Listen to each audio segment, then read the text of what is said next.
আমি টোটাল এস্থেটিকে এসেছি। আমার কিছু প্রবলেম ছিল। আমার দুটো বাচ্চা হওয়ার পরে আমার পেটের যে মেদটা হয় ঝুলে যায়। আমি অনেক সময় অনেক জায়গায় দেখিয়েছি। আমি অনেক ব্যায়াম করেছি, জিমে গিয়েছি।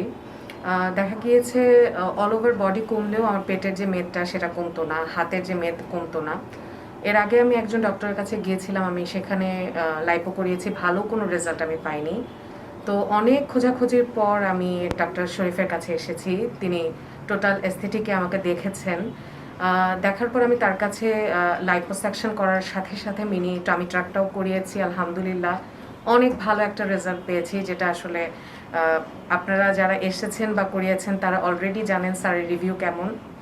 এবং সবচেয়ে বড় কথা যে আমাদের অনেকেরই স্বপ্ন থাকে যে আমরা আমাদের বডি শেপিং করব বাচ্চা হওয়ার পরে, যেটা আমরা আসলে দেখা যায় যে অনেক টাকার বিষয় আমরা পাই না। বাট আমি অনেক জায়গায় রিভিউ দেখার পরে স্যারের বিষয়টা যেটা বলবো, সে তার যেই ফি বা তার যে অ্যামাউন্ট নিয়ে যেই কাজটা করেছে সেটা অন্যান্য ডাক্তারের থেকেও অনেকটা অনেকটা রিজনেবল আমার কাছে মনে হয়েছে।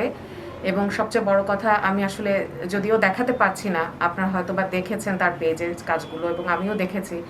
আমার যদি বলি কোমরের যে সাইজটা সেটা 44 থেকে 38-এ এসেছে এবং এটা আরও কমবে।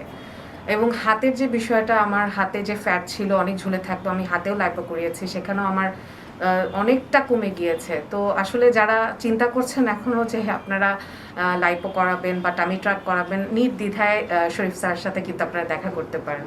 এবং টোটাল এস্থেটিক এবং শরীফ স্যারকে অসংখ্য ধন্যবাদ আমার বডি শেপিংটা এত সুন্দরভাবে করে দেওয়ার জন্য। Thank you.